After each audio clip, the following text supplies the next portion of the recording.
Here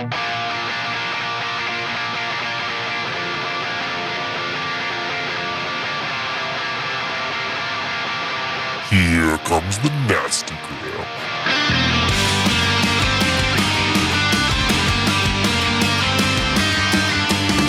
Send a priest to save my soul, forget it. Welcome back to the Nastygram RPG podcast. This is Dark Legacy, Episode 4, Consuming Fire. Feeling it too hard is the poison to the heart of a sick.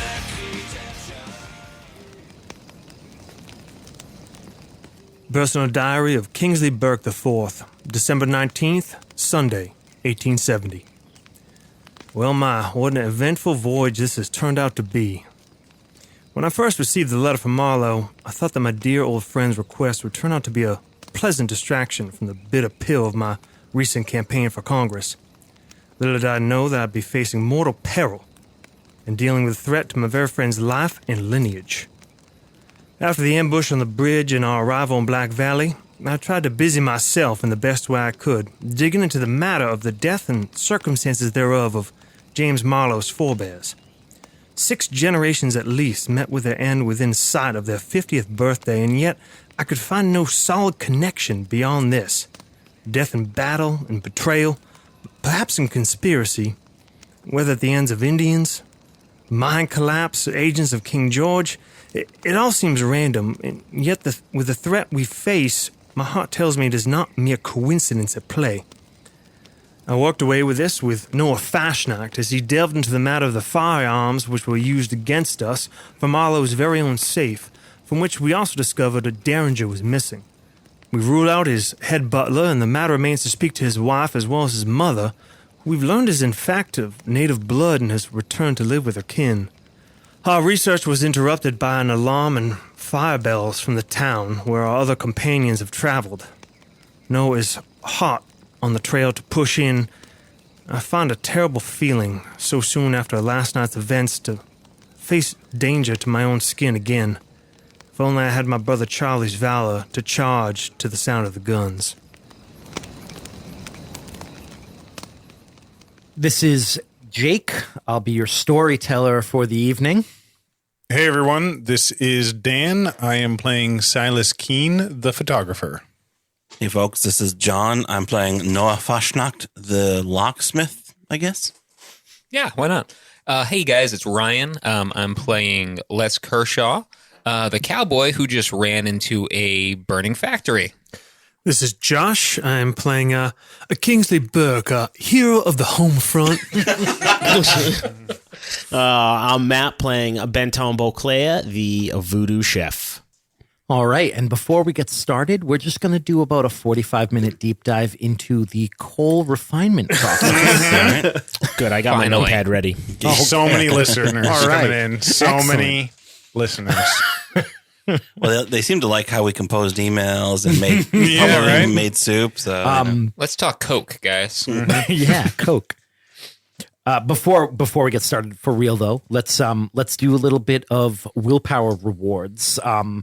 I don't want to feel like I'm just doing a participation award. However, I am for different reasons giving you all 1 point of willpower. Oh, thank God. John and Josh, for your stellar role playing. I basically threw a bunch of information at you guys last game and made you kind of make up your own scene, and you guys did an awesome job. So take a point each for that. Cool.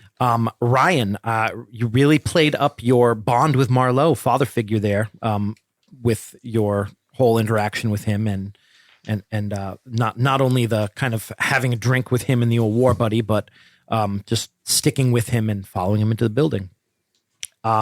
Matt, really again killing it with the accent and voodoo knowledge, but just really liked your whole superstitious kind of take on that with your conversation with Tandon.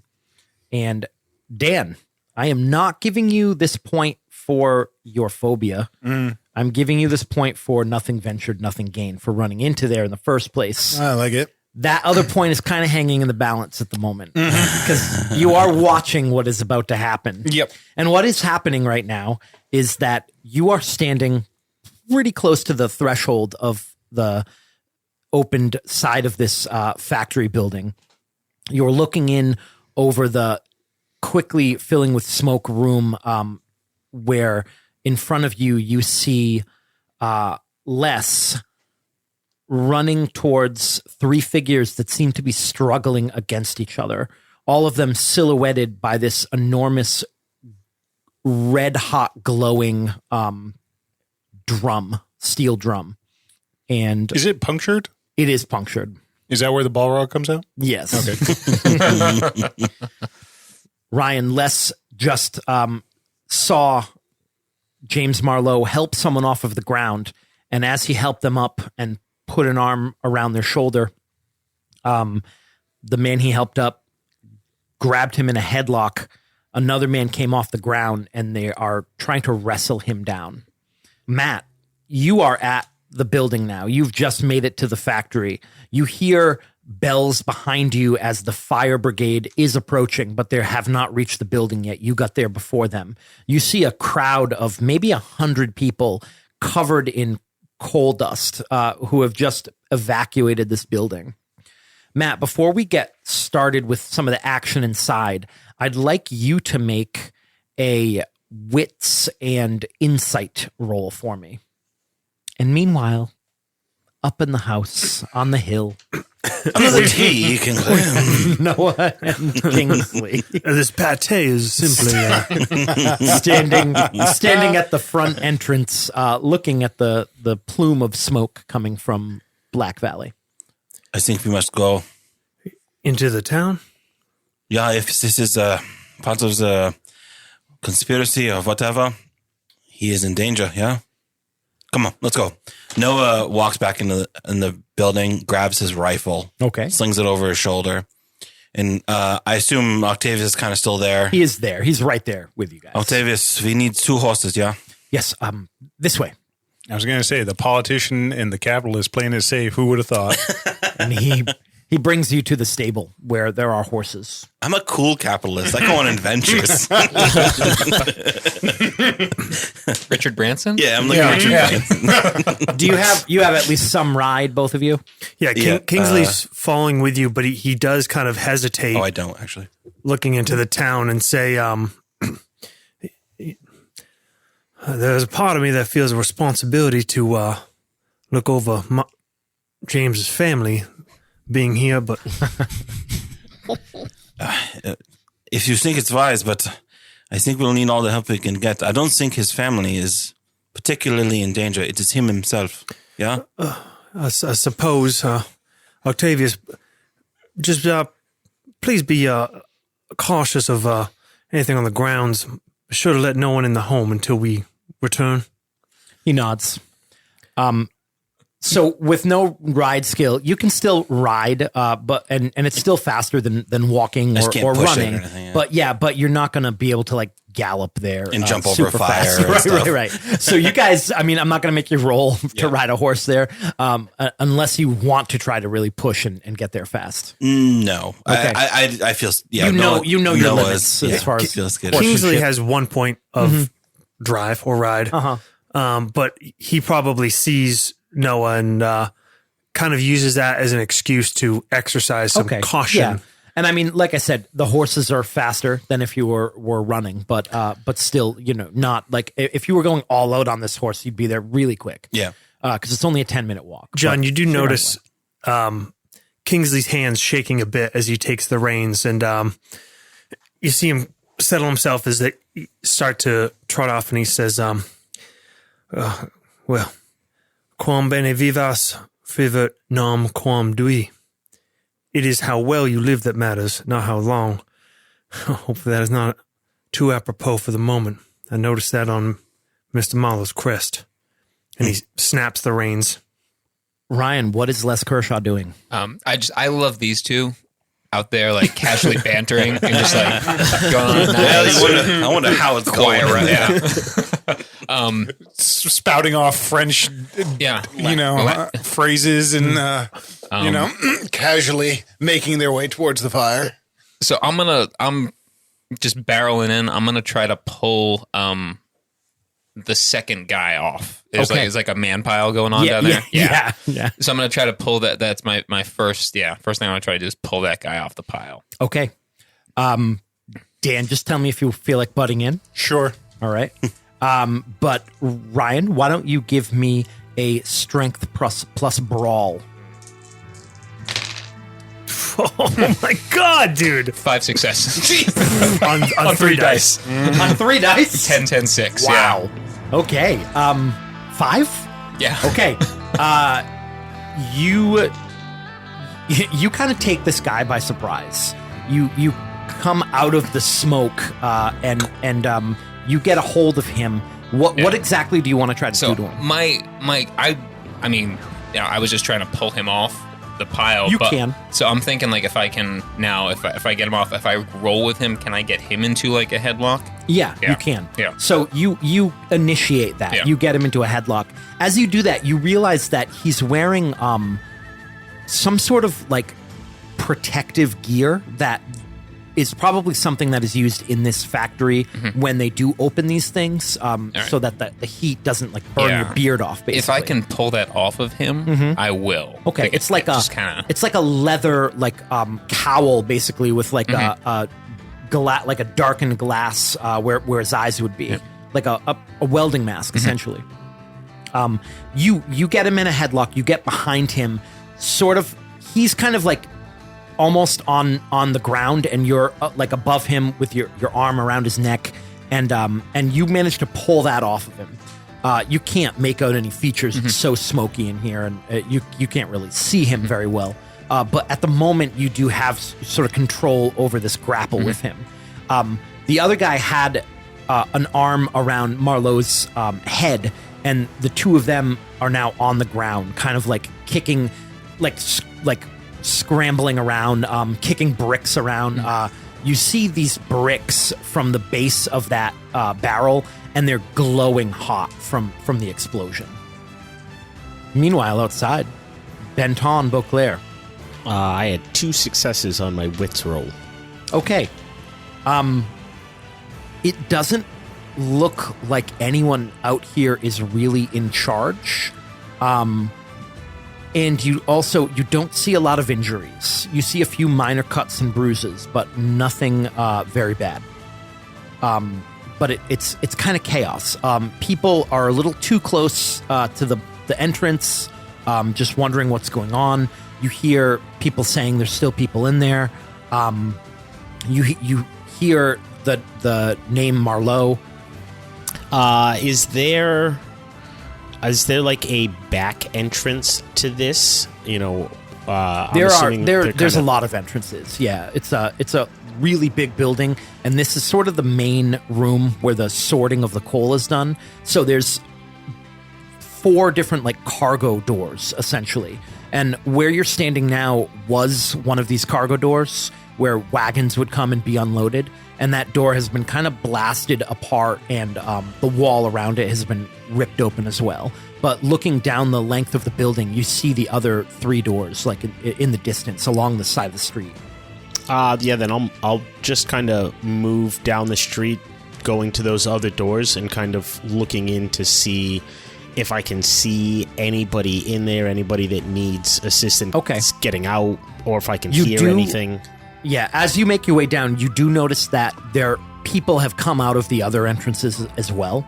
And it's the same sort of situation. No serious injuries, but a couple cuts and scrapes. And as you make your way towards the last door, so actually the farthest away from where you started, you notice that there are people in there still. You can see that glowing hot steel drum, and you can see silhouettes around it in front of it. It's really hard to make out what they're doing from where you are, but you think you see 3 or 4. I will through the smoke. I will run back down the building to the nearest group of people. There are people inside. Come, I need some assistance. Okay. And I'll just try to get a crowd, like get some people who are standing around who don't look injured to come down to that door with me. Okay. You start doing that. Jake, Yes.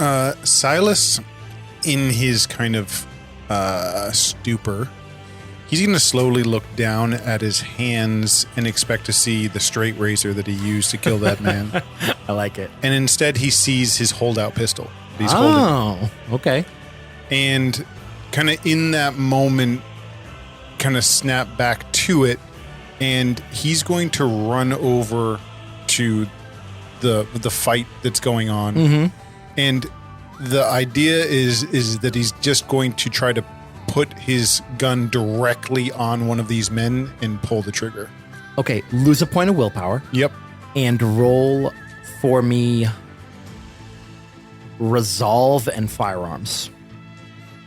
Man, that is like my favorite thing about just the way the World of Darkness system works, the combination thing, you know. Jeez. 5 successes on 3 dice. Okay. Cheaters. I can't. That takes me fucking 7 dice and a point of willpower. Although they can't be cheating because these are dice that Jake brought, right? No, that's Those are all not the these. dice I brought, actually. No one is using my dice. They roll only once. Which one was it? I went after the one that's on Marlowe. Actually, I'm not sure that you can Sure. tell. Roll wits and insight for me. And while you're doing that, Ryan, give me just roll strength and brawl again. Just one this time. You're all tuckered out. Yeah. Blues wad in the first round. 2 successes, Jake. 2 successes. Okay, that is what you needed. You go over to the one that was on Marlowe, and you put the gun up to his temple and you blow the trigger. And as you do this, you hear the gunshot ring off of that steel drum and just ring in your ears. And you look towards the steel drum and you see your reflection.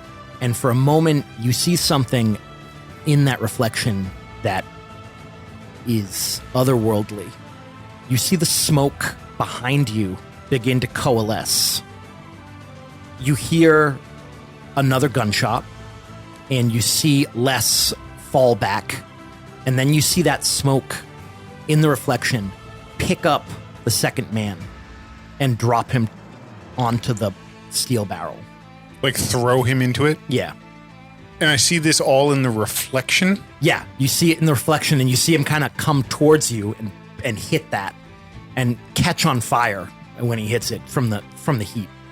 Ryan, what you experience is this guy gets an arm loose, and he reaches for a holster, and then he shoots you. You fall back, and then you hit the ground. You look up, and you see smoke moving around above you in a way that seems unnatural. And then you hear this bang of something hitting that steel drum, and you take 3 levels of damage. Lethal damage. Oh. No soak, no roll. Do not collect. Oh, we rolled. Do not We pass rolled. go. Yeah. Yep. Matt, you were collecting people to go in there, so I'm going to say you're safe. Dan, you're the only one I'm going to make roll. Cool. Resolve and composure. Do Thank you God. have that feat where you have seen? Glimpse beyond the veil. I Yeah. do. Okay, so I believe that gives you extra dice. Yes, you're right. Okay. I think it gives me 2 extra. I gotta look it up. Does it? Yep. Well, thank God we're not there.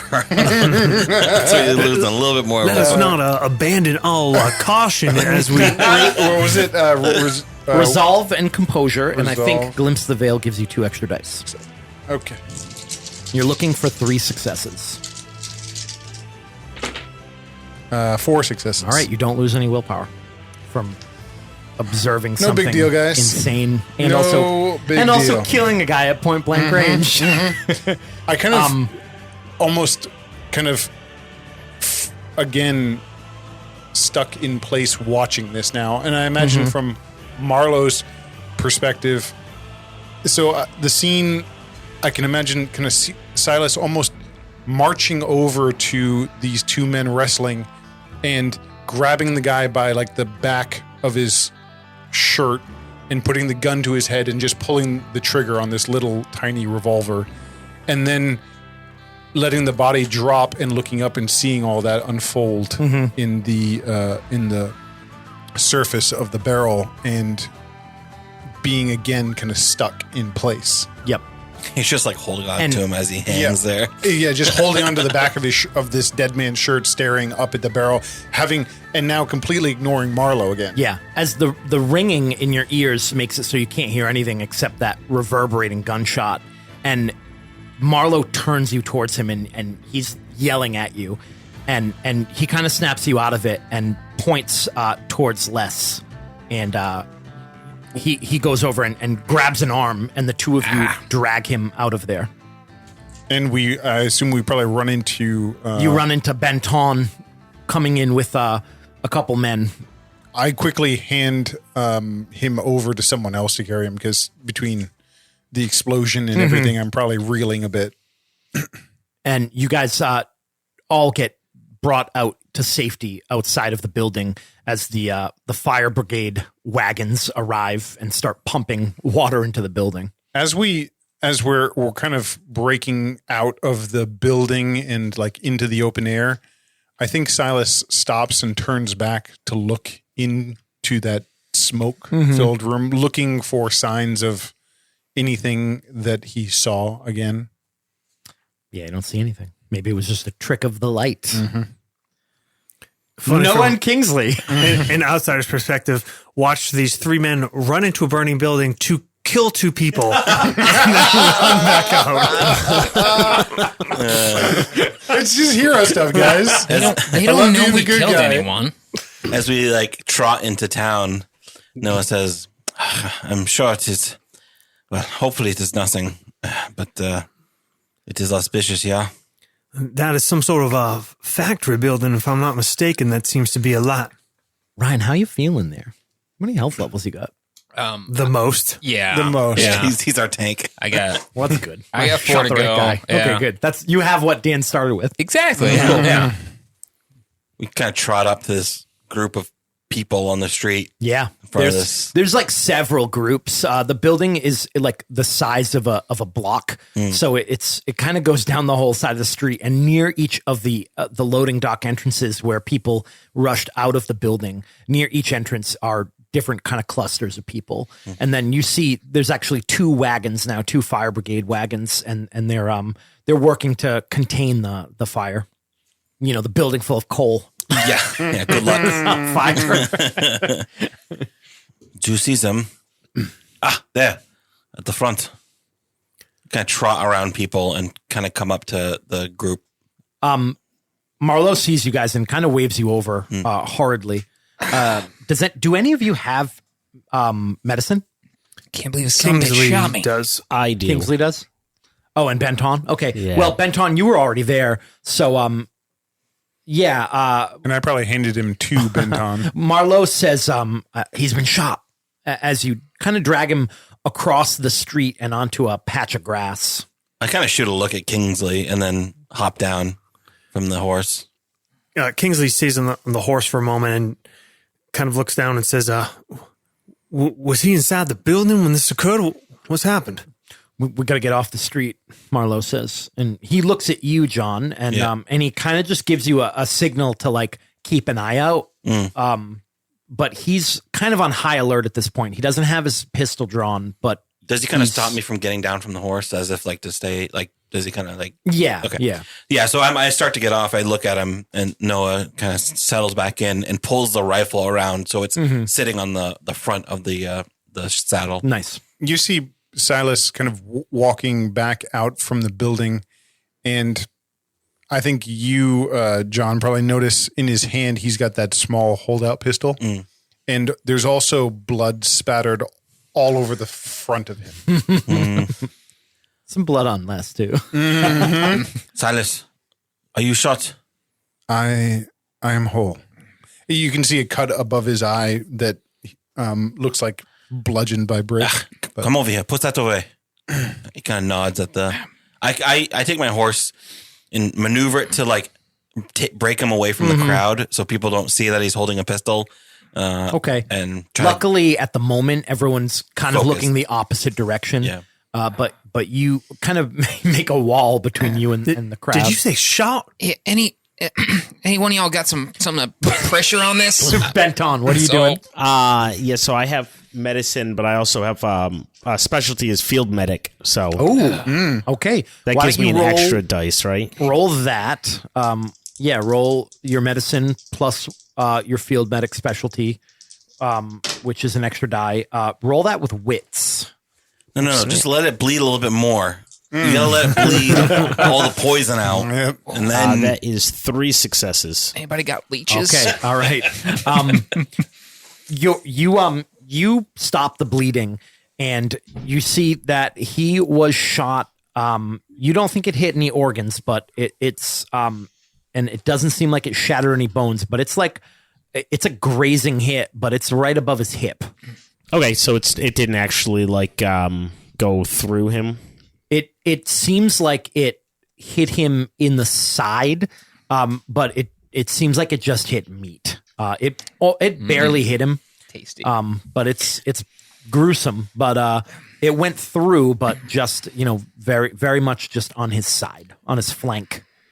It is not too bad. He'll pull out his He definitely bottle won't die. that you saw that you saw him have at the rock and tree when we split on the railroad tracks, and he's going to pour some to his mouth and spit it onto your wound, and it burns like fucking hell because it is moonshine.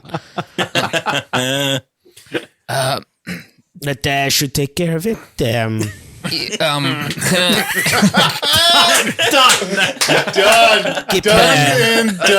Can I Keep some can I pressure get on some it? of that as well I, for the pain? Nice.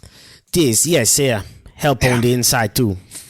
Kingsley was definitely initially like a little overwhelmed by the situation, and as he's kind of realizing what's befallen his companions and like gunshot wounds, and sees Silas bloody in his own right, he starts kind of now, on the horse, a little bit elevated, just kind of takes a few circles and looking for anyone whose attention might be at all on this group versus on the obvious giant burning catastrophe. Yeah, the murderer in the crowd that's the one person looking. Looking the opposite direction. Yeah. You do see that many members of the crowd are looking over at all of you occasionally. But no one is particularly focused on your group. Even those who are looking in your direction are kind of looking back and forth. Where did this come from? Is this shrapnel from the explosion? No, man. Oh, there's a couple fellas in there looked like they were injured, but tried to take down Mr. Marlowe. Marlowe says, we have to get off the street. Let's get back to the house. Is he okay to move, Benton? Marlowe. All right. He's Mr. Marlowe, fine. did you get a good look at the guy I grabbed? He shakes his head. Says, they had a mask on and it was full of smoke. But Dang it. we're not safe out here. Screen wipe. Cut to the house. Jake, on that trip back to the house, Silas is trying to replay in his mind the moments before leaving the factory originally. And that thought you said that he had of seeing someone out of place or seeing someone that looked wrong or suspicious somehow. And he's going to try to recall any features or any qualities of the person. Because I remember the kind of last conversation I had with the gentleman, John Bookett or whatever his name is, was that as long as everyone does their job, Yes. it's safe. So you think back on it and you saw someone who looked a little out of place. They weren't dressed the same as everyone else. And now that you think about it, it looked like they were moving people away from that area. where the explosion happened. Okay. They were talking to people in that area, and you assume they were moving people away because there had been a lot of people working right in front of that thing, and there were no bodies in there. Right. Except for the two that got up and attacked him. Okay. I'm just kind of replaying the whole thing in my mind as we make the trip back to the house. Do we want to say that initial reports just kind of like off screen? Sure. They told us everything. Yeah. That Little recap off screen, and maybe your investigation stuff we can do in game when we get to it. Sure. But we'll say that what happened down there. Do you share smoke I might need monster to talk details? The fact that we're actually in Lost. So So you guys all share the basics of what happened. But we're back in the study. We're going to use the hell out of that set. And Les is laying on the sofa. Kingsley is drawing some medication from his personal stash. James has called for the doctor, like the town doctor, to come to the house to stitch you up. But you're doing okay. Yeah, now. it ain't the first time, Mr. Marlowe. Looks like it went through. I'll be all right. Just Has Les been shot before? he has been. Yeah? Yeah. Kingsley offers you a gentleman's take of laudanum. Respectfully, Mr. Berg, I'll stick to what Mr. Beauclair is offering. But thank you. Yeah, of course. Whatever it is makes you most comfortable. So, there were two. They attacked Mr. Marlowe. Yeah, and the thing I don't get, I mean, if it had a gun to begin with, they were certainly trying to take you alive, Mr. Marlowe. They could have... Would have had a clear shot at you right there if they intended to. He says, I don't know. This is... It is clear that there are men trying to kill me. Whether or not this is a curse or what exactly it is, I don't know. But you're right, Mr. Kingsley. There are men conspiring to kill me. So they are making it look like an accident. They're going to great lengths to make it look like And that you might were be banned. why they didn't just shoot me. there were moments before I was in the factory. I was in the factory learning more about the ways in which things are done there. And I could swear, in the corner of my mind, I can see men moving people away from those barrels, as if to make sure that the explosion wouldn't hurt them. And It's awful kind for a couple murderers. it means it's very personal, yes? Very personal to Marlowe, and not to the people here. And yet, to go to such lengths when, as Les said, the man had a pistol. James Marlowe was in the town. To think that this would be the way to target him does make me aware that some of these findings of accidental or unknown deaths, perhaps that is more of a goal than... they want to make sure that they want to not be suspicious, yeah? It is supposed to be coincidence. It just takes so much more. I mean, the risks and factors out of their control.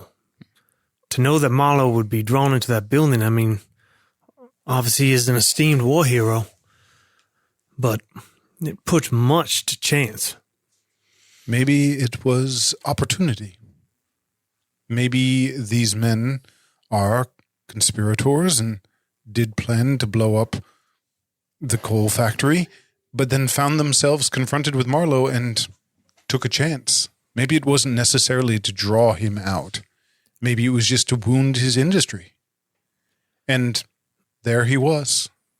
But why wait lying on the floor, like you said, to only to pop up when Marlowe comes?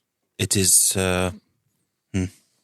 The explosion rocked me outside of the building. I was covered in bricks. I cannot imagine what would have happened to men inside. It was only minor injuries to the people outside. But they had to have been close to this thing in order to set it off. It's likely they perhaps concussed themselves. But they were ready to strike as soon as Marlowe came in. As soon as they were able to see him, to know him. And what happened to the second man? You see Silas clearly pause. And he looks, he flashes a glance over at Les. Marlowe says, Les, you must have pushed him into the barrel. I don't know about that. I mean, You were wrestling with him. Gunshot went off, and he pulled clear. But I mean, maybe I don't recall that. he fell into it by accident. Perhaps he tripped. There was lots of debris. I can't say it wasn't me, but I mean, I can't say for certain it was. I mean, the thing I'm wondering is, you think they blew up the burner? Or do you think they just kind of used it wrong? I do think that they intended for it to be destroyed. I heard not long just before that the floor manager explaining that it was a dangerous job if people didn't perform their tasks. And seeing them move those people away, seeing them attack Marlowe, it just seems that it's all connected somehow. I will say, though, that second man's fate, it was a, how do I describe this? Silas looks nervous, and he looks over towards Benton. It was unnatural. Kingsley's pouring himself a scotch. And There are many unnatural things that happen in moments of life or death. There are many times in the war where things seemed off, but I am reluctant to tell this story because I do not think it adds clarity to what we're trying to face, but I will tell it. I saw clearly some apparition in the smoke, something that took this man off of Mr. Kershaw and threw it into that barrel. an apparition. Some form of this smoke, something not natural, something not organic, but something forced. I think there was a chance in the chaos that there was another man involved in this melee that you did not get a clear look at. You indicated perhaps there was someone else that was ushering people out, that perhaps being the jig was up, the elimination of a conspirator is often a goal if the initial task hasn't been accomplished. Heavy pull of the scotch. Matt, Benton was kind of right behind them on his way in. If someone else had been in there and made it out, you would have seen them. there was only us that came out. There's no other exit from their room.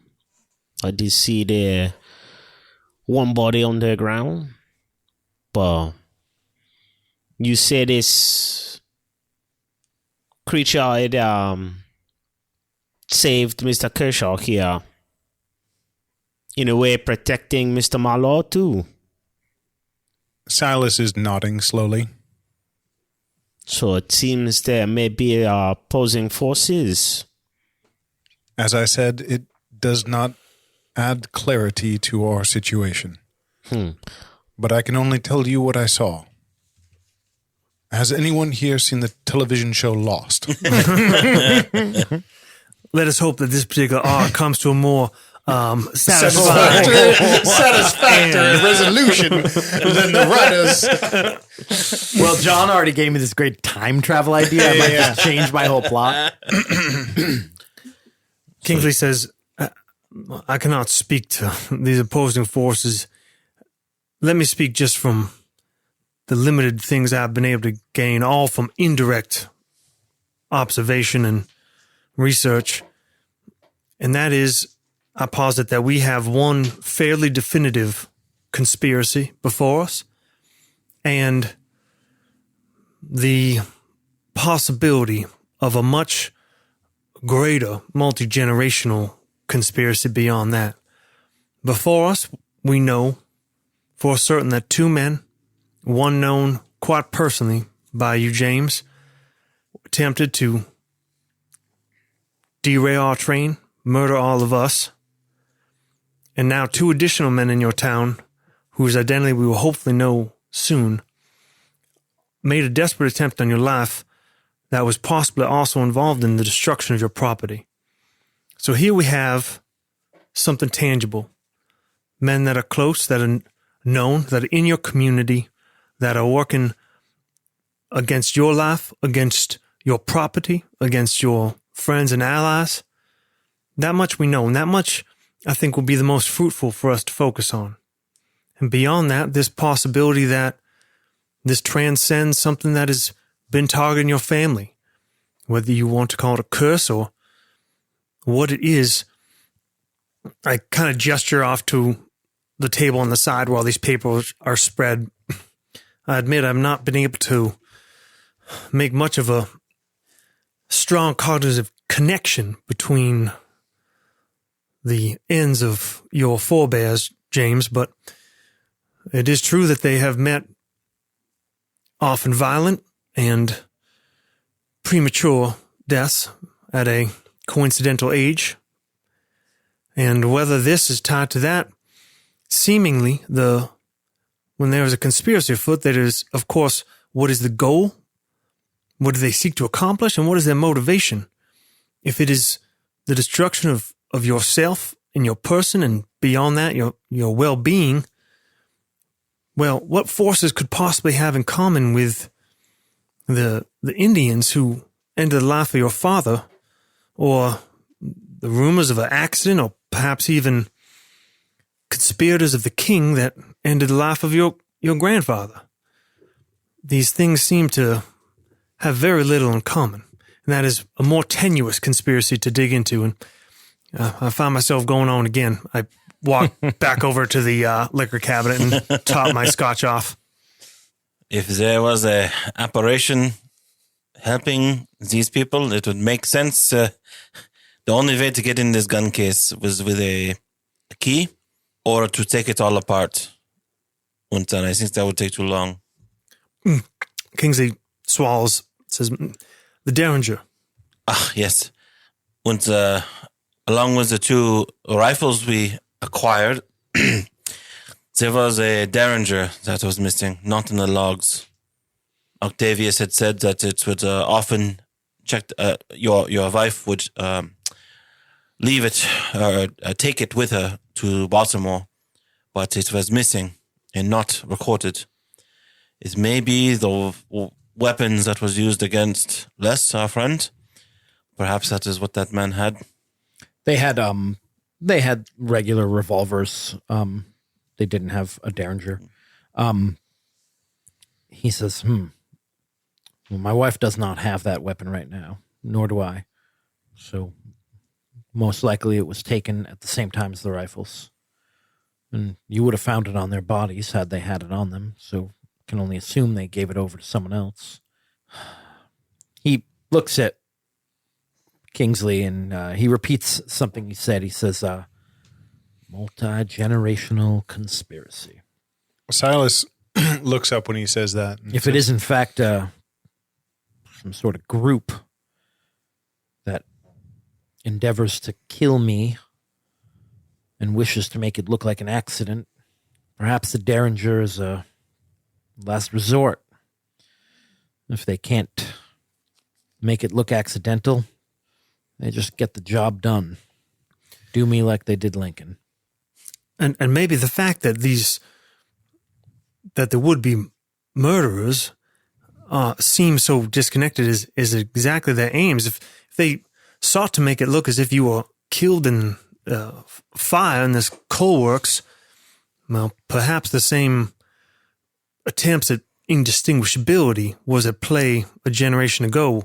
Perhaps these Indians were paid off or offered something in return for your father's demise, and likewise your grandfather. And who knows, it's more indistinct going back, but this is possible. James, is that... Obviously, you may have enemies from the war, but anything beyond that, are there competing business interests, enemies of the town, of the community, anything you can think of? Silas is kind of shaking his head as you say that, and he says, if we are to look at this as a multi-generational conspiracy, as you describe it, or as a curse, it has an origin, a time when it began. And based on your research, he looks between the two of you, that is in Europe. That is not here. So how do we make that connection? What's that, right? I said it's clearly the British royal family. Yeah. And then they kill Princess Di. And Sir Michael Caine is looking You mean- real suspicious. He says, you're right. It does follow my family all the way from Europe. It would be much help if we could figure out when this was first originated, yeah? What perhaps ancestor this came from. Then we could focus on what they did in their life. There may be more here. I I haven't looked through all of this stuff. James, you may have made more progress than me, but just in the evening's research, I've made it as far as Daniel Marlowe, killed back in 1731. Unknown indications, but nothing saying it does not go further. And I will not say that there's no credence in us trying to dig further into that, but at the same time, I think the majority of our efforts need to go into the here and now. That, of course, these motivations are important and the origins, but these things will not necessarily point us in the direction of who these enemies are here in Black Valley, and they will not necessarily help us protect James's life. But what if this is perhaps some demon and devil that is possessing these men to take over, to kill Marlowe, yeah? Then how will we dismantle that conspiracy? What if this evil is what is causing it? I hate to think that that's the case, but I can't think of any reason why these people would pass down from generation to generation a kill order. I turn to Benton. Benton, would you be able to discern whether a man is possessed or not? Perhaps. I have been in one time. That's how I became a Ogun. I'm really excited that you guys are about to start a witch trial. Someone get Getting it this started. This is really turning into a World of Darkness game now. This is going to burn fucking villagers. Did you ask him to check for possession? Yeah. Okay. I can talk to their ancestors and see what they say. It is not black magic that I do, huh? Silas is he's listening to you, thinking. Voodoo is no dark, it is the light. Divine light Bondi. Sometimes it will shine and show the truth, but not always. Well, gentlemen, it is getting late. Tomorrow morning, we go back to the bridge, see what we can find. In light of this now 2 assassination attempts in 24 hours, I'm not feeling very inclined to trust anyone outside of this room. I think it's best that it's just the 6 of us that go. I don't know who I can trust here, but I know I trust all of you. I'd like to go to the train. If there's anything on board you want to bring back, we can get that. Not sure how long it'll take them to get the whole thing here. But I'd like to look around and then try to get back here before dark. Maybe we go before first light. Don't even tell anyone we're going. That would be a good idea, yeah. Very well. I think I'll get some rest in that case. Les, the doctor's waiting. He's going to stitch that up for you, but you're a tough boy, so you should be good to ride tomorrow, right? I rode with worse. I'll accompany you, Les. Kingsley's gonna see the doctor and initially making sure that Les is taken good care of, and then also indicate that the past couple of days' events have wreaked some havoc on my back and leg injuries, which have never quite been the same, and I find my medical reserves quite low. He's going to try to score a free prescription. Okay. The doctor is actually, he's pretty young. And He asks who your healthcare provider is. He just listens and nods and he says, "Let me see what I have for you." And he gives you he tries to give you something else, and then you're like, "No." You end up getting some laudanum. Nice. I like it. And he does, in fact, stitch you up. Kind of digs around in there for a little while, make sure there's no bullets. But he definitely he's handled many gunshots before. You think he's probably learned his trade in the war. You ain't gonna find nothing in there, Doc. Nothing worth cutting off. No. He brings us out.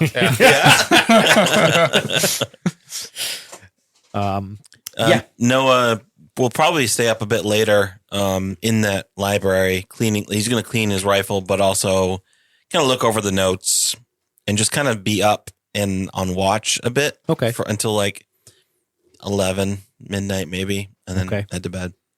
Silas, before he left the library, poured himself a drink to bring up to his room. Nice. And he opens or kind of pushes back the curtains in his room and looks out towards where the factory was burning. Kind of sits there. You can still see the glow, even though the sun has gone down. And he kind of finishes his drink while looking out the window at it before going to bed. Nice. Benton? Before Benton goes to bed, he's probably going to knock on Silas's door. Okay. The door kind of opens a crack first, and then, there's a half second where he processes who it is and then opens the door further. And then shoots. Monsieur Salis, I notice you are uncomfortable around there, some of our members, and the spirit you saw in the smoke. It was formless. He kind of just starts talking to you. He hasn't moved from the door, but he's opened it further. And he kind of says those first words. It was formless, and he kind of turns and walks further into the room. Follow you in and close the door behind us. It coiled around the man and threw him to his death. I did not prompt it. I did not ask it. I did not speak to it. I only witnessed it. I do not want you to think I'm accusing you. I understand. Go ahead. I simply wanted to know perhaps a form, what it could look like. Maybe the same thing that killed Dawson on the mountain. You can see Silas like already shaking his head as you're finishing that sentence, and he says, imagine seeing a chimney stack and the smoke coiling out of it, and then animate that smoke. Imagine it wrapping around a man like a serpent, and then just throwing him like a rag doll. It was not something sharp or clawed like what we saw up on that mountain. This is something else. It could be Dambala. For me, and the voodoo is a serpent figure. These coils shape heaven and earth. Knowledge, wisdom. It seemed simply like violence, Well, Mr. Beauclair. the gods, they don't exactly play by our rules. But sleep tight, Mr. Silas. I will be up for a little while. You see him nod, and he's kind of just you kind of as you leave and close the door, you just see him sitting in a chair by his bed, looking a bit kind of defeated. After he leaves Silas's room, he's probably going to go outside. And One thing, go Matt, ahead. one thing you did notice, kind of unusual, the bureau with the mirror on top of it is turned 90 degrees away and is facing a wall. Okay. All right. Yep. I don't think Benton's going to know too much about none of that. But before he goes to bed, he is going to go outside. How big is Marlowe's property? Is it like acres? Like his house area? Is there a fenced-in house area? It's not fenced in. There's a big garden in the back that's fenced in, but then there's kind of grounds around the house. Like, think like Downton Abbey. Like I don't know what that is. You've seen fucking pictures, even if you didn't watch the stupid show. Like, the just Big large Victorian open fields around it, and then gardens beyond that, and everything is very well manicured. But yeah, it's acres. Okay. Then I'll go out to sort of the path out front and sort of do like a basic voodoo ritual. Nothing crazy. I'll draw a VV, which is a sort of symbol, and I will draw it to Dambala as the, again, voodoo god of knowledge, wisdom, magic, healing, and just kind of set it there as a protector, and then go to bed. Okay. Just drawn in the dirt of the path. Okay.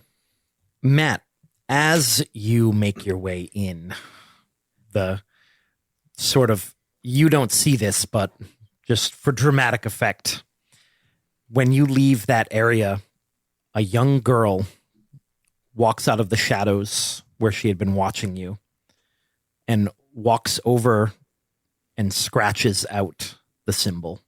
Oh, fuck you.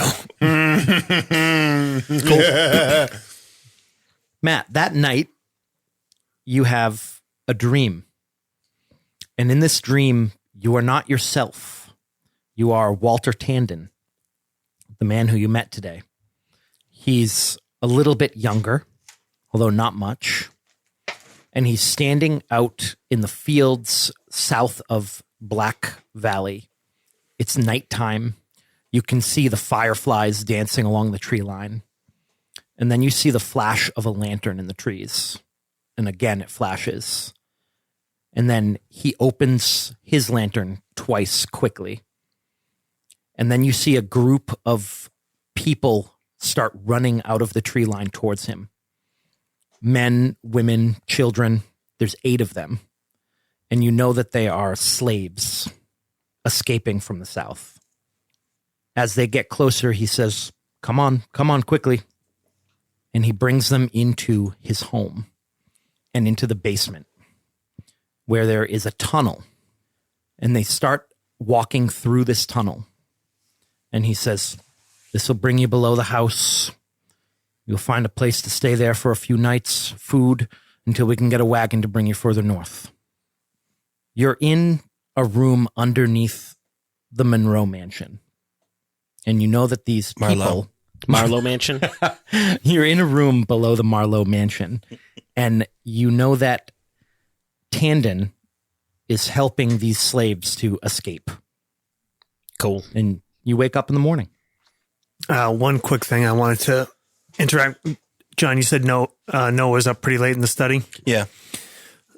He's actually has a old, I'm sure there's probably one of these around, old religious book. No. Christian. Yeah. Some Christian or some Catholic, something that is suitably old looking, and he kind of pulls it out and just starts flipping through it. You have it. He has it in front of him, like a candle, like a lantern in front.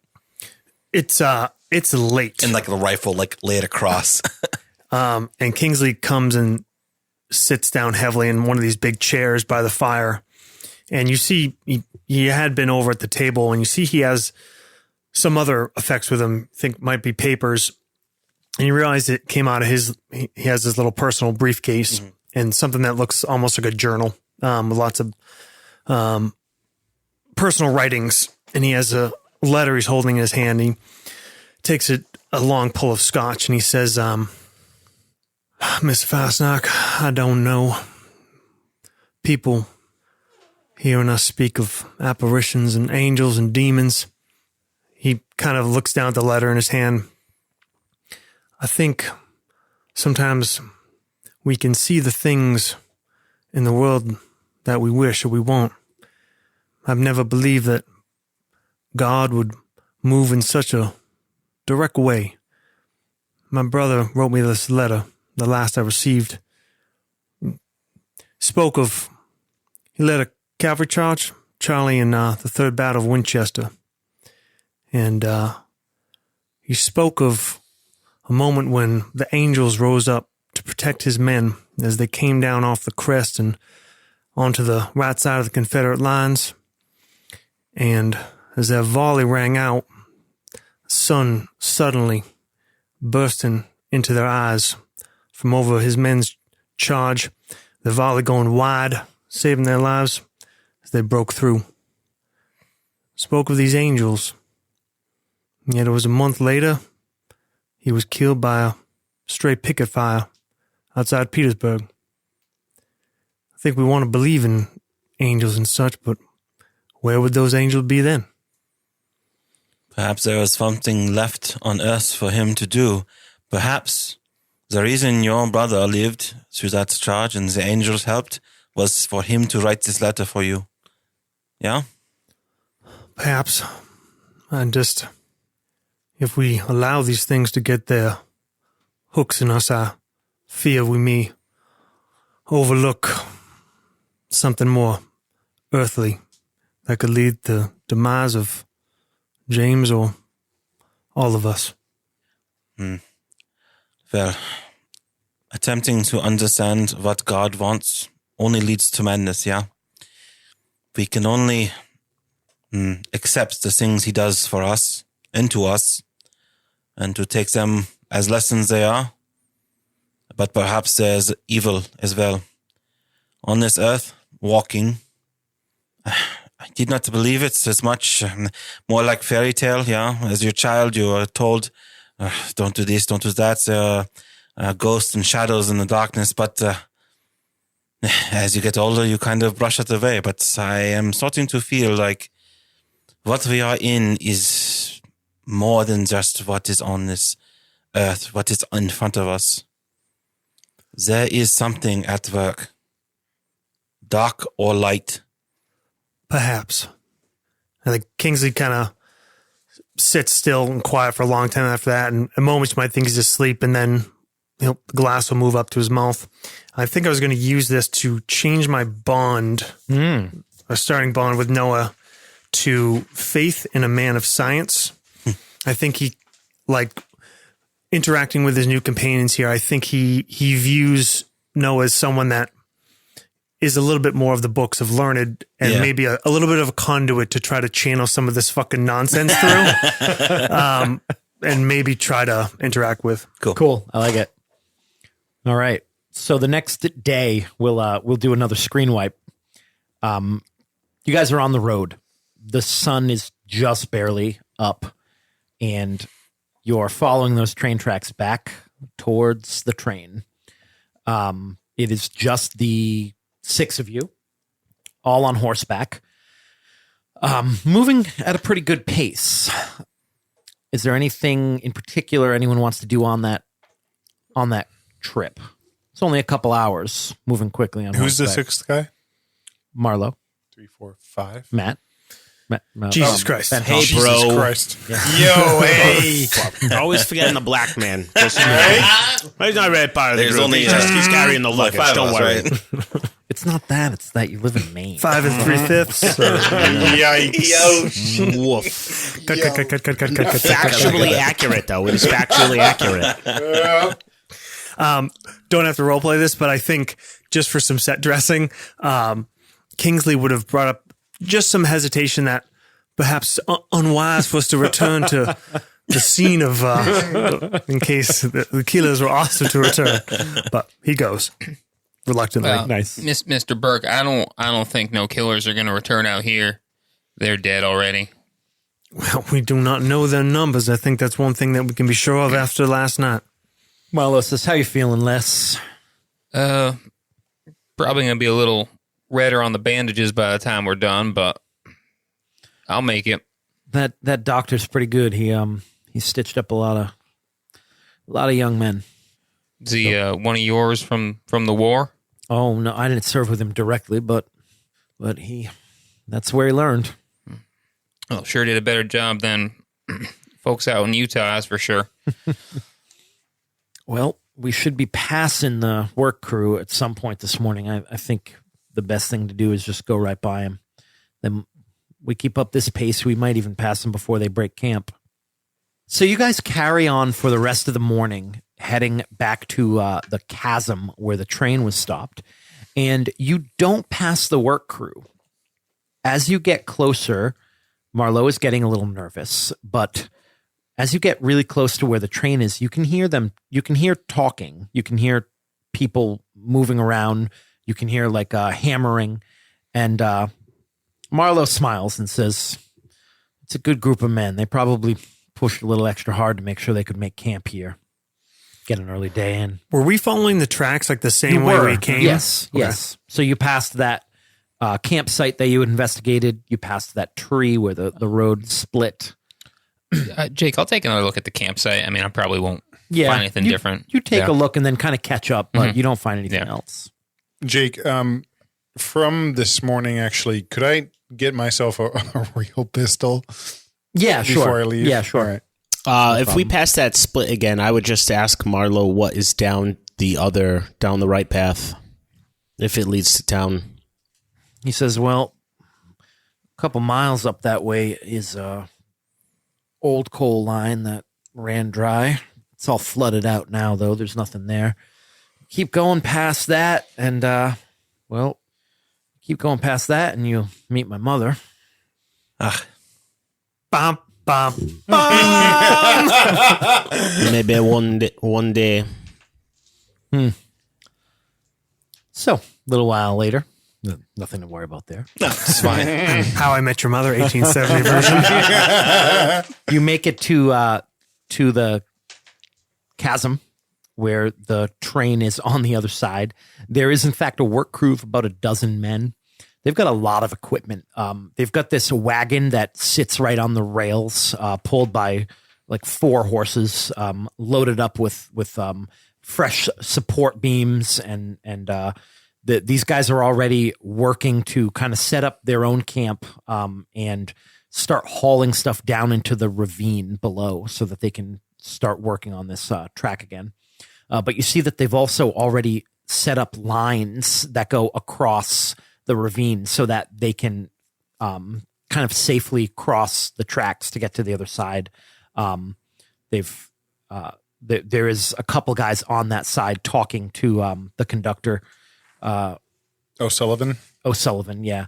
And there's just a lot of activity here this morning as the six of you arrive. Are these men of Black Valley, James? He nods. As we kind of come down the tracks toward the area, Silas inadvertently looks up towards that sniper position. When you look up, you see vultures circling. Would you mind if I took a brief moment to speak with them, and I can always catch up with you if you're venturing across the way? I love it.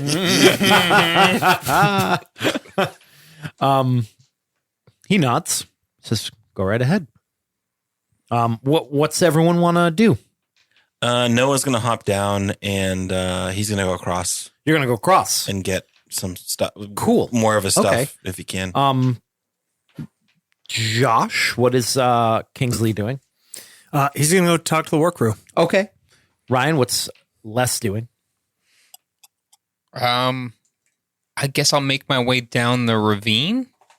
Down to the bottom? Yeah. Yeah. Yeah. Okay. See what you can find. Yeah. Okay. Dan.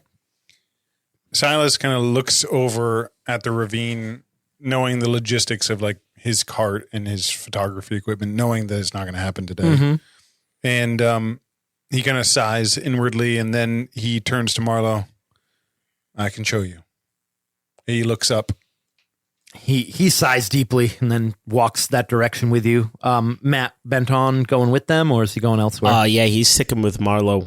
And as he's walking, he's kind of looking around at the plant life around, and he's picking different sorts of herbs and plants, and he's putting them into this bag. Okay. Silas is going to pull out a handkerchief from his pocket, and as they approach the site, you probably smell them before we see them. He'll probably cover his nose. Oh, nice. Yeah. Yeah. Ryan, Les makes his way over to the edge of the ravine where they've essentially set up a rope ladder to get to the bottom. And they've got some really, really thick ropes that run down to the bottom.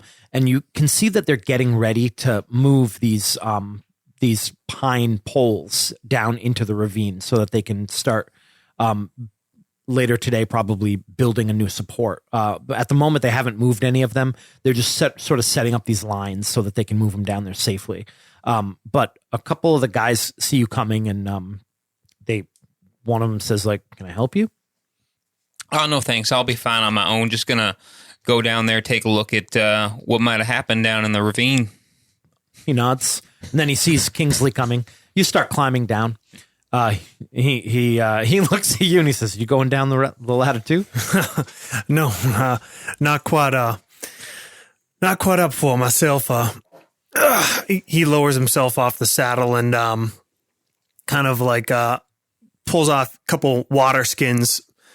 So I just thought I'd say hello to you, gentlemen. Off you got some fresh cold water from a spring we passed, and he pulls out a flask, and I just wanted to thank you all for the work you're doing out here. He smiles. Oh, fresh cold water. He says, you know, my family, we moved up from Charles, South Carolina, and my father always said we were looking to move to a land of sturdier folk, and he looks around the work crew, like hoping to try to kind of start to get their attention. They start passing it around, and they come over and start paying Silas, I attention. smell a photo op here. I mean, mingling with the common man. If only, Put on a hard hat, quick. Tomorrow he's going to reintroduce himself as though he's never met these men Don't before. get in a tank. Don't get in a tank. if only these bridge supports were made as sturdy stock as all you men here. And kind of he tries to loosen them up a little bit, butter them up a little bit, and then he's gonna kind of, when he has their attention, he's gonna talk a little bit about the town. You fucking asshole. And You just want to roll perform oration. and he's basically just gonna kind of talk about the threat. Okay. The threat. He's not going to get into super specifics, but he's going to say, And I think what you'll find as you make your way down there, and perhaps my companion, my much more physically able companion, Lassia, might be some assistance, is that this bridge was, in fact, deliberately sabotaged, and what Mr. Marlowe and the others are investigating was a plot beyond that, attempted murder with rifles from the peak. And if you do not know what happened in the town, I fear that that incident in the coal works was no accident either, and that I'm afraid that more threats lay against Black Valley and possibly even within it. And I must caution you men to watch out for each other and watch out for your community. Watch out for those who have helped guide your community. So he's going to give that pitch. Okay. Trying to inspire and also try to see if he sniffs out anyone looks a little leery. All right. And I also want to roll performance oration. Go ahead. Charisma and performance. And do you think you have a specialty that might apply here? Oration. Does specialty just give you one more die? Yeah. Yeah. All right. 6 successes. What comes after impossible? 6 successes. Okay, they're eating it up. They're ready to vote for you for president. There you go. And they generally do seem concerned. It seems like they're kind of eating up everything you say. They didn't know about the coal accident. They seem surprised about that. All right. And so I try to basically raising caution, trying to gather a little community support without like getting into any kind of specifics of who is being targeted. No one seems like they're like, grr, what's he foiling our plot, which is in a way telling as well. So, okay. While you're giving that rousing speech, Les is climbing down to the ravine floor. It's a pretty scary climb, but you've done these sort of things before. You get down there, and there is one man down there who is checking ropes and making sure that everything is in place to start pulling these pine poles down. And he just kind of gives you a nod and lets you go on with your thing. What are you going to do? I'm just gonna look around. Want to take a closer look at the sabotage work, if anything is, sure, if and what is left of that. See if they left anything behind. All right. Why don't you roll for me? And why don't you roll insight plus wits? And before you roll that, tell me, do you have any technology skill? I ain't got no technology skill. Insight and wits. 4 dice, 6 successes. Jesus Christ. This game. Wow. Fucking cheaters. You teach 7, 7, 7, you teach Noah all about how trains work. I did not know that. Yeah. So this thing has been cut down and toppled over. So you kind of climb up on this pylon, which is on its side, and you start taking a look at the cuts, and you notice there's cuts on the top that would have connected to the rail and at the bottom. And as you take a closer look and inspect it, you realize that this was done by someone who had a good understanding of how this structure was built and worked. So this was someone with some sort of like construction or engineering type background. It wasn't just a random guy. You're pretty sure you think you had thought that it was one of the 2 guys that was out here, and it might be, but you definitely think it is someone who has a good skill set. I probably weren't Dawson.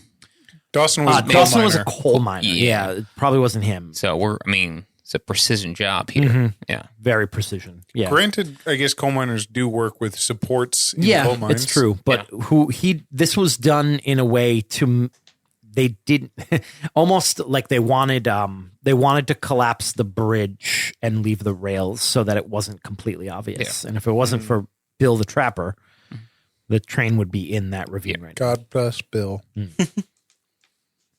John. Yep. Noah crosses again. Yep.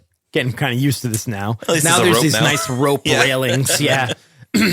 So you make your way across, and as you get there, Mr. O'Sullivan is waiting, and he sees you coming, and he says, "Noah, right? Yes. Good to see you. O'Sullivan, yeah? Glad to see you got a crew out here, and quick." Yeah, Marlowe's people, they are working hard. He shakes your hand. Says, "Well, this is a welcome sight. Well, they might have us in station in I don't know, tomorrow, 24 hours, maybe." That would be good, yeah. Well, anything happened out here while we were gone? Nothing to see here. It's been quiet. That's good. Bill stuck around for breakfast and then took off pretty early. Good guy. Saved our lives. Yes, for him, we would be at the bottom of that ravine. Well, I'm here to perhaps collect what I can and bring it across. Sure. You've got a cart, yes? A cargo cart. Yeah, yeah. Let me get the keys. Okay. It's the third one, I believe, was yours. Yes. He meets you there with the keys. Yep. Unlocks it and slides the door open. Inside is all of your belongings. And in the center of the room, there's something underneath a tarp. And you don't know what it is. You don't remember. You didn't bring it. And everything in this cart is mine, or He shakes his head. He nods, yes. was that?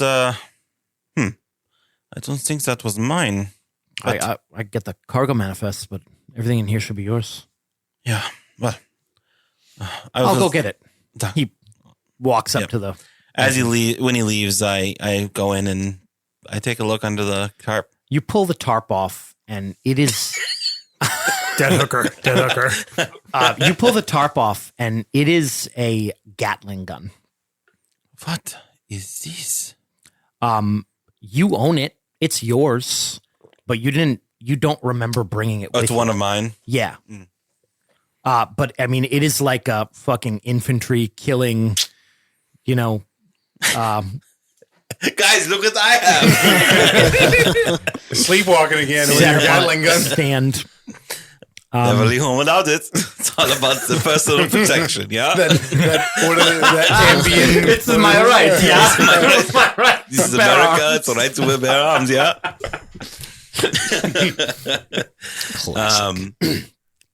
It is yours. You Yeah. take a look at it closer, and it is yours. You don't remember bringing it.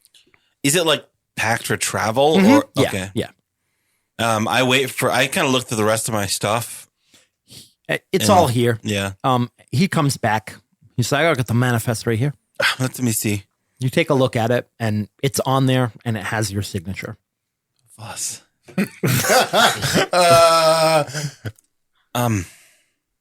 Well, thank you, Mr. O'Brien. I don't think you're going to carry this over the track. Nine. Let's Jake? need a horse, yeah?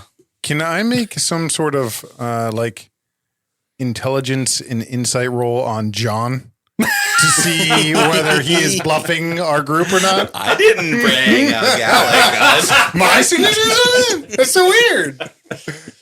Against John the player. You wanna roll? That's definitely an impossible difficulty. I set up the Gatling gun outside and I load it. Purely for display. The work crew. On the far side of the bridge, Jake watches his game go down in fucking ruins. It's the end of fucking Last Samurai. Oh boy. Cherry blossoms.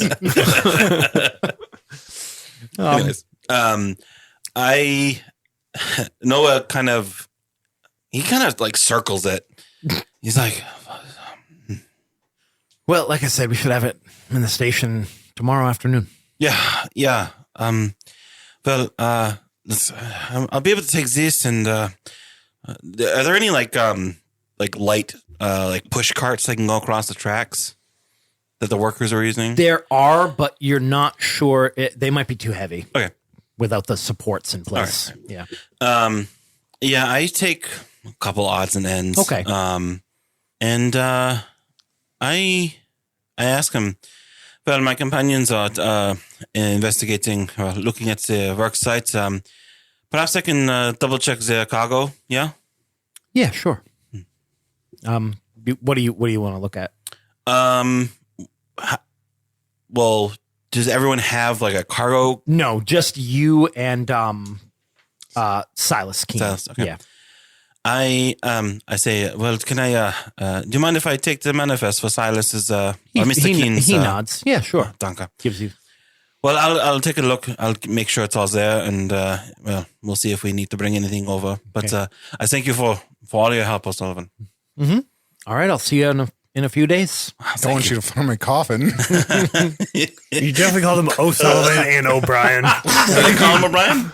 His name's O'Sullivan. Racist. His name's O'Sullivan. I called him I O'Sullivan. wrote it down. His name is O'Sullivan, but did you call him O'Brien? You might I have. called him don't know. O'Sullivan. You I think subconsciously you're thinking of Chief O'Brien. Yeah, I am, but I'm almost positive. That was just O'Sullivan before it was O'Brien. I think I called him O'Sullivan. Roll it back. I love it. Roll Roll the it tape. back. We'll It's find a We'll out. find out.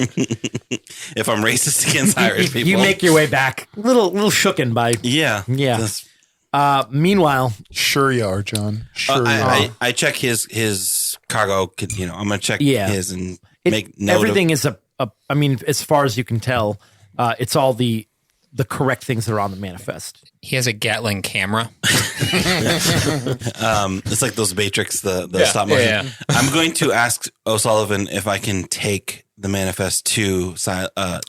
He lets Okay. you take it. I do that. Meanwhile, Silas, Benton, and Marlowe climb up this ridge to where the first body is. Fucking team weird. Marlowe flips the corpse over, who I believe that was also a kill for Silas, right? Yep. All right, he's got 2 kills already, and 2 kills in 24 hours. With that little holdout pistol. Yep. He flips him over and he says, his name's Joshua Baker. I thought you popped that guy, Ryan. I think I winged him and then he killed him. Yep. Ryan was behind. I don't know where. Oh, Ryan was climbing, I think. He kind of thinks about it. Marlowe thinks about it for a minute. And he says, he's a blacksmith and a locksmith. He installed the locks on that cabinet 4 years ago. Apparently, he made himself a copy of the key. Jake, I wrote installer on a piece of paper to John when he was having that conversation. He's got a shop in town. Well, that answers one question. Well, I didn't find the key. No one found the key on no, the right. no. Should we go take a look at the other one? The pterodactyl probably took it. Guys, make your way over the ridge and to the other side where the horses were, and you do see the other body. It's been picked at a little bit by those vultures. One of them flies off when you come over. What are you guys going to do? I kind of stand back from it and now in the daylight really start to focus on anything and everything around it. Mm-hmm. I'm going to take like a sort of a larger or wider view of the area to see if there's anything that we missed. Tracks, who knows, maybe if the thing tore stuff from him, anything that would describe a larger picture than what we saw. Benton? Benton's gonna pick a leaf of something that's growing near to this corpse and kind of put it into this little muslin pouch that he's been filling this whole walk. And he's gonna tie it up with a piece of twine. Mr. Marlowe, this gree bag. You remember when we were in the bayou? I give you and your men some to help ward off the spirits of the swamp. He nods. You'll need this. It will not be enough, but whatever they did to him, hopefully respect. Do you think, Benton, do you think it's possible that this beast, this apparition in the smoke, whatever picked him up here. Is it the same thing? Possibly. I think maybe they work for the same cause. Which is what? I do not know, but both times they have protected us. The first time it killed this man and threw him off the cliff when he had a clear shot across the train tracks. Second time, it saved Mr. Les in throwing the man off of him. 2 times, these spirits, they seem to help us. We are here to help you. That makes me even more nervous. Is it forces of evil that have allied themselves with us? It isn't always how it works, but I think maybe your mother may have some answers. My mother? Yes. Meanwhile, Dan, you find a high vantage point where you can look over the entire massacre on this rock that kind of juts out over the scree. Love it. And Tell me more about the screen. you see that the slope that leads down to where the body is pretty steep, and it looks like a lot of mud ran down it at one point. As a result, you can easily pick out footprints that are in it. You see a couple like raccoon footprints like scattered through. And near the middle of that slope of mud, you see a pair of prints that from where you are, you can't really make up. But you get closer, you walk through the mud, careful not to disturb any other prints that might be there, but you don't find any. The only prints that you find in the mud are a set of women's handprints. And that is where we will stop.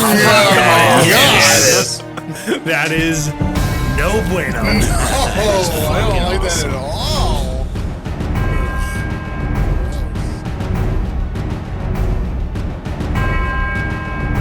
Thank you guys so much for listening to another episode of the Nastagram RPG podcast. A few quick thanks for our badass intro music, A Wilhelm Scream. They have an awesome new album, Lose Your Delusion, go check it out. For our outro music, Adrian Von Ziegler. All scores are by Adrian Von Ziegler and Antti Martikainen. No Dean on this arc, but if you want to listen to him, check out the great shows over at Liberty Street Geek, The Lost Drive-In, Kirking Off for your Star Trek love, and Mind Killer for some Dune talk. Lastly, guys, this is our 4th arc, and we are loving it. We have a lot more planned. To do that, we need you. You hear it all the time, but it's true. Podcasts won't exist without listeners, and we need your support and involvement. Ratings, reviews do make a huge difference, and so does telling people about the show. People that like role-playing game, people that like storytelling, anybody think that might dig this. So spread the word, spread the love. We got a lot more coming. See you next week.